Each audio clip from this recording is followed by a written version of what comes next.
Microsoft વર્ડની અંદર insert મેનુમાં ગયા, ત્યારબાદ શેપ લીધો, એ શેપમાંથી આપણે એક લાઈન ડ્રો કરેલી આવી રીતે.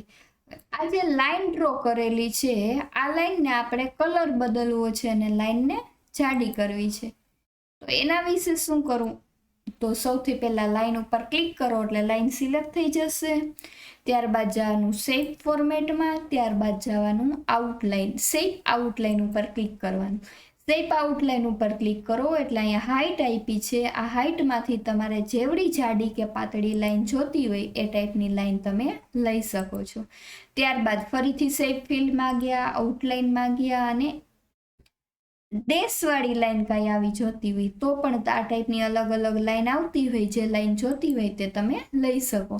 ત્યારબાદ શેપ ફિલમાં અહીંયા ઉપર અલગ અલગ કલર છે, જે કલર તમને ગમતો હોય એ કલર ઉપર ક્લિક કરી અને તમે લાઈનનો કલર છે એ બદલી શકો છો આવી રીતે. Thank you.